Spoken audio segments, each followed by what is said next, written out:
السلام علیکم۔ شیخ سعدی شیرازی علیہ رحمہ حکایات سعدی میں نقل کرتے ہیں کہ ایک بادشاہ کشتی میں بیٹھ کر دریا کی سیر کر رہا تھا۔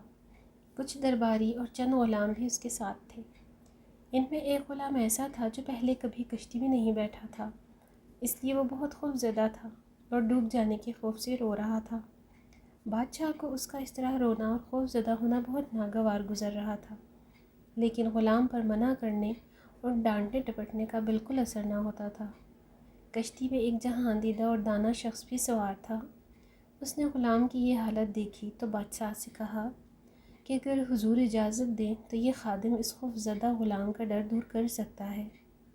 بادشاہ نے فوراً اجازت دے دی اور دانش مند شخص سے غلاموں کو حکم دیا کہ اس شخص کو اٹھا کر دریا میں پھینک دو۔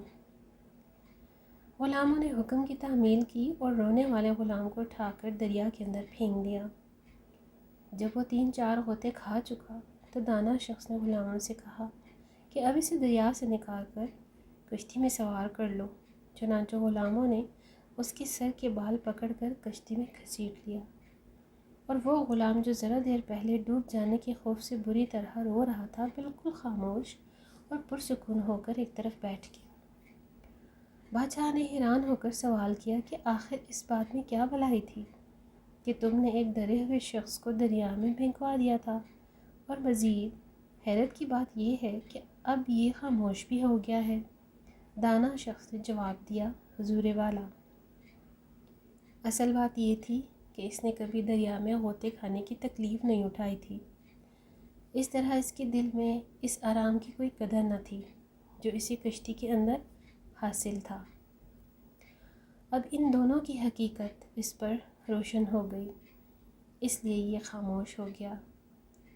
جس نے دیکھی نہ ہو کوئی تکلیف، قدر آرام کی وہ کیا جانے۔ نعمتوں سے بھرا ہوا جس کا پیٹ، جو کی روٹی کو کب غذا مانے۔ حضرت سعدی رحمۃ اللہ علیہ نے اس حکایت میں انسان کی نفسیات بیان فرمائی ہے کہ جس شخص نے کبھی تکلیف دیکھی ہی نہ ہو، وہ اس آرام کی قدر و قیمت سے آگاہ نہیں ہوتا جو اسے حاصل ہے۔ اس کے علاوہ وہ ایسا شخص جسارت اور قوت برداشت سے بھی محروم ہوتا ہے۔ مسرت اور کامیاب زندگی وہی شخص گزار سکتا ہے جو رنج و راحت دونوں سے بخوبی آگاہ ہو۔ اس لیے چھوٹی چھوٹی نعمتوں کی قدر کریں اور ان پر اللہ کا شکر ادا کرتے رہیں۔ ویڈیو اچھی لگے تو لائک اور شیئر ضرور کیجیے گا۔ اگلی ویڈیو تک اللہ حافظ۔